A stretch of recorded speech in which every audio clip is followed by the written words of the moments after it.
Hey everybody, welcome back. Psych here. Got a special video series for you today. This is going to be part one of, say, maybe 5 or 6 parts, possibly. And we're going to be discussing my all-time 5-star psychedelic singles, all-time favorites from the classic psychedelic golden era, from, say, 1966 till 1974-ish, I want to say. I'm going to keep it pretty limited on the years. And it might dip into some garage rock, some psych rock, psych pop, just kind of covering the whole psych umbrella.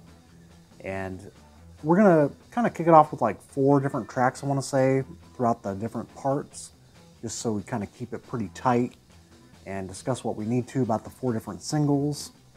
And these could be singles where the A side or the B side could be a top 5-star song, and the flip side could be just a total drag or just not very good at all. I decided to include those as well.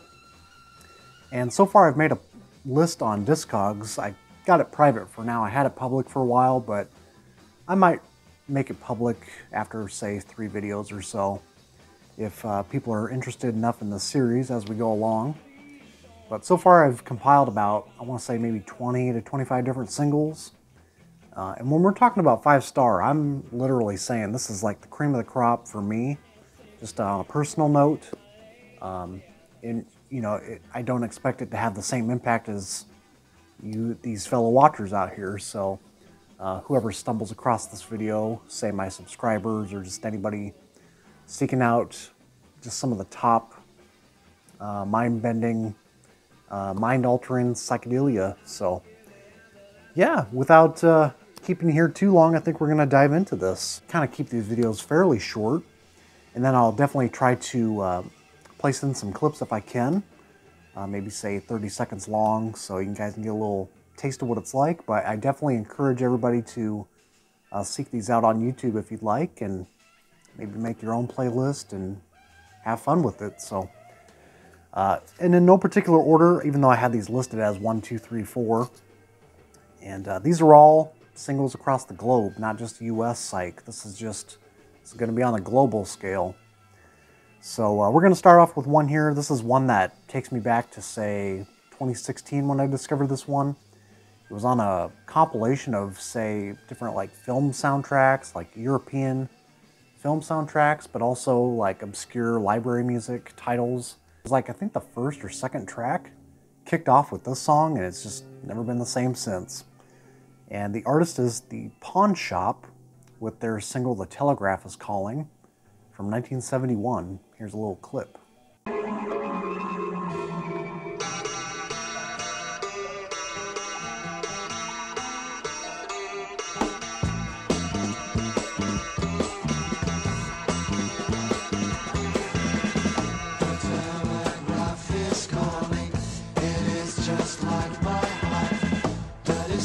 Since long time, but he had no answer yet.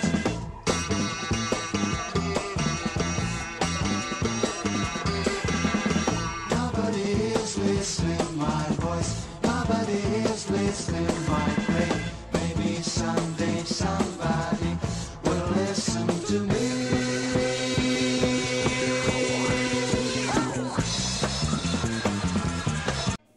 So I guess they started out as a 3-piece, I want to say. I got some notes here, by the way, because I'm definitely probably going to forget something, so I just have a little backup here. Yeah, I think it was like a 3-piece here, and they're actually a lot older than you would expect. I think they were born in like the 20s and 30s. So these folks are, at this time, pushing around 40 or 45 around there, which is kind of crazy to think about when you hear this. I'm assuming maybe there's different session musicians backing them up. But we got 3 different players here. We got, they go under pseudonyms, by the way. They got their real names on Discogs, but Raskovich, who was a film composer, did different library music soundtracks all throughout the 70s. Then there's 2 other members under the name Braun, and then he was married to a woman named, who went under the name Kima. And I think they were part of the same collective, you know, making library sounds around this time. Which is kind of crazy to think, because when you listen to this, it sounds like they're pretty hip to the sounds, but I'm assuming they just arranged it and maybe they had some like younger musicians or session players fall into place with this track.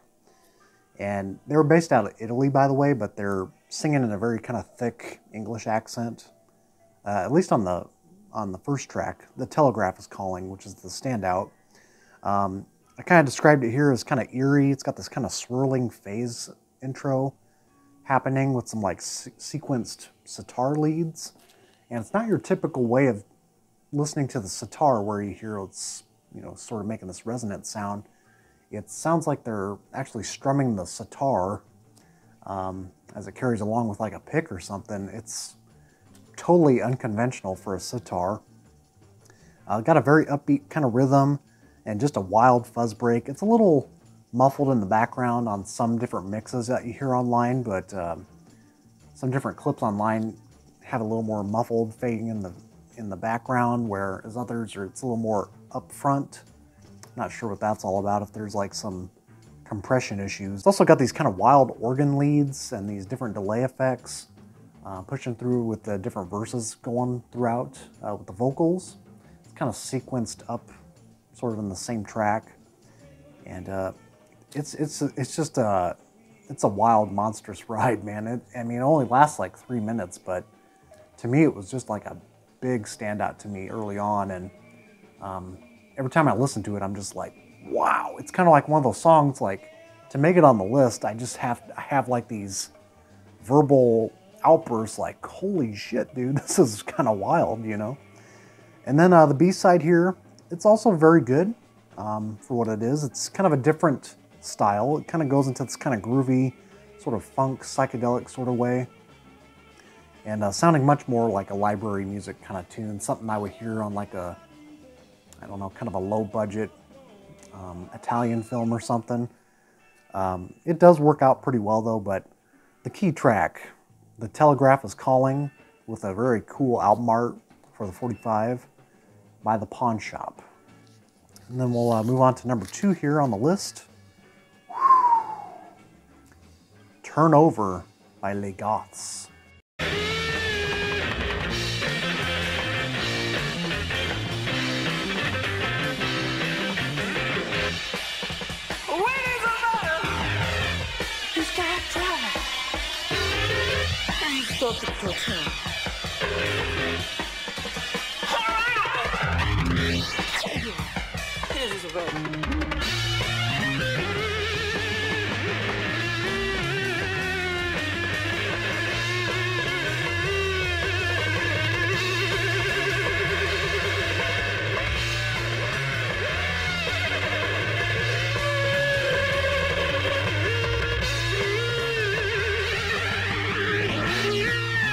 From 1969.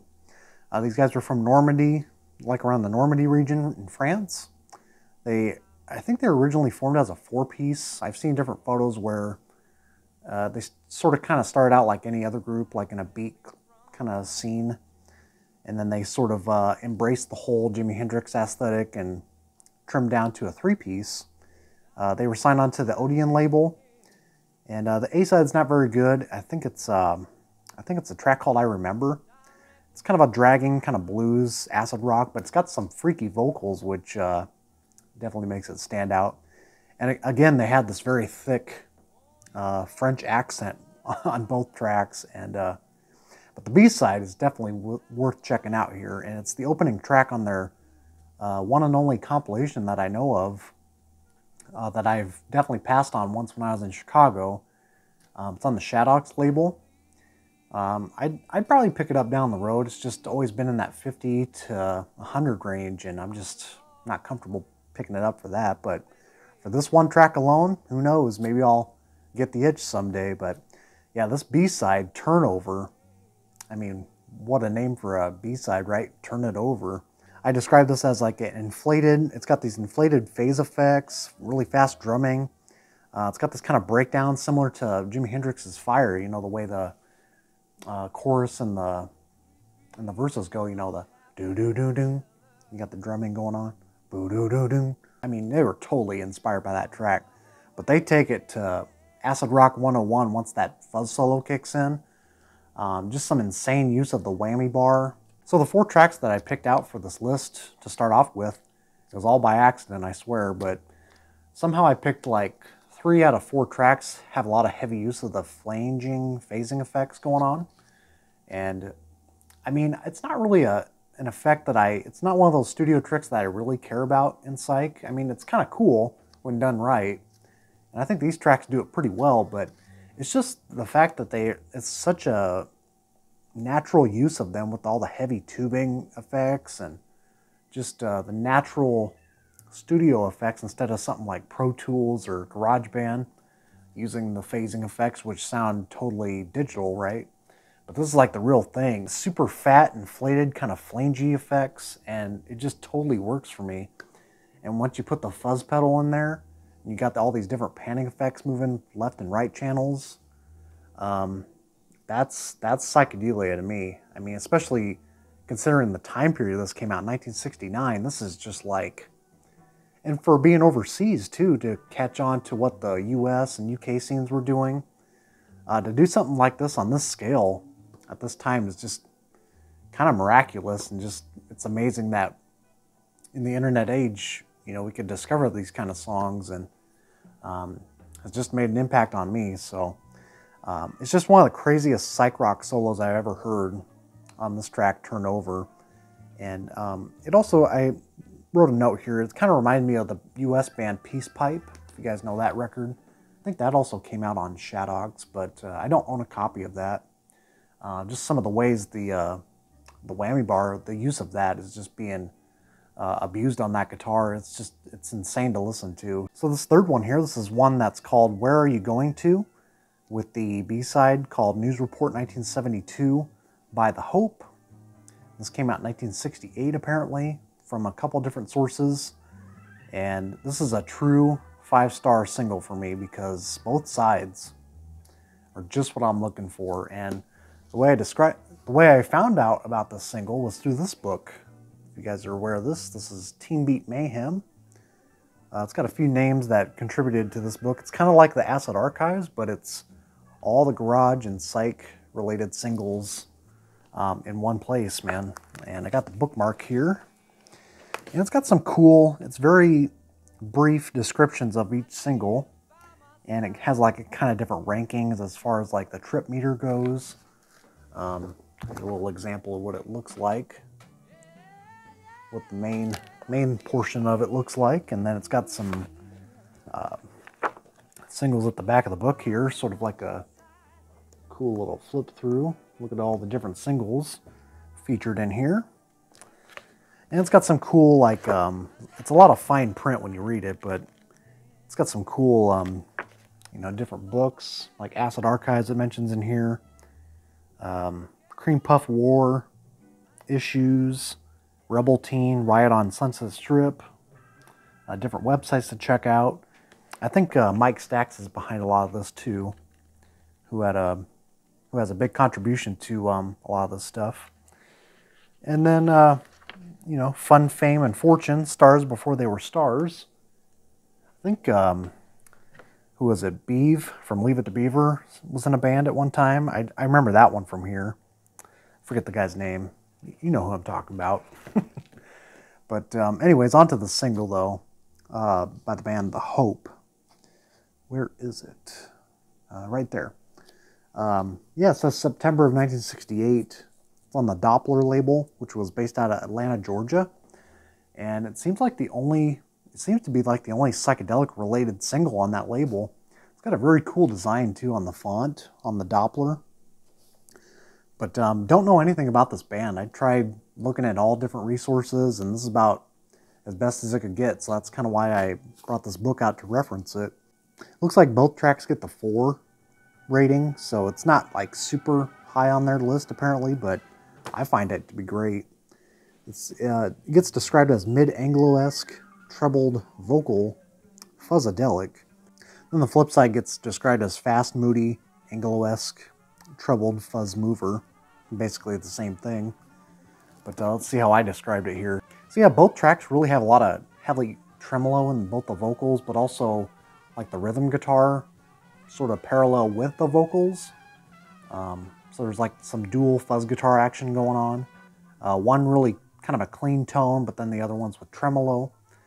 And yeah, apparently this single's never sold on Discogs either, which is kind of insane. And then the B-side is probably my favorite of the two, News Report 1972. Has a little bit of a touch of like the Electric Prunes it kind of reminds me of with the, you know, I had too much to dream last night, sort of the way the tremolo kind of flows along with the vocals, kind of reminds me of that. And there's a bit of a funny lyric I jotted down here. It says, should we contact the wise men in the sky, which they repeat over and over in that track. It's got some pretty wild lyrics. I think a lot of it's sort of like extraterrestrial, sort of very UFO, alien encounter kind of stuff happening on that track, which is kind of neat. And then the producer and / electronics are done by Gus Quinn. And then it says it's published by Quinn Sound, so he had a pretty heavy hand in the making of the, you know, sort of curving out their sound, it seems like. So it's kind of neat jotting that down. In the absence of common sense last night, there was an incident between the colored and white.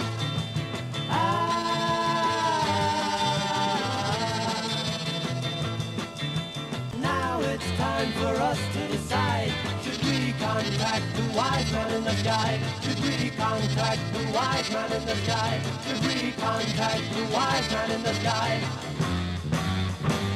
Should we contact the wise man in the sky? Should we contact the wise man in the sky? And then at number 4, I just decided to pop this one on, Mother Samwell by The Waters. I actually talked about this one when I picked up the Brown Acid, the 12th trip. So I'll leave it a little brief and maybe insert some clips of what I mentioned about it in that video. But it is here in the Teen Beat Mayhem book, and I'll just kind of read it here. It's on the Delcrest label. They're based out of Louis, Kentucky. Yeah, the first side, Day In and Out. I actually hadn't heard that one, but I don't care. The B-side is the takeaway track. Anglo-esque fuzz guitar psych with heavy phasing. Other 45s, Soul Boulevard. They must have had one other single. It says February of 68. And then this single came out in January of 69.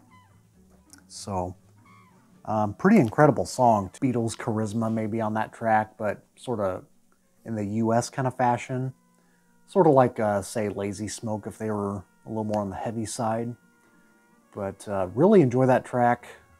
Definitely check it out. It's on the Brown Acid compilation, The 12th Trip.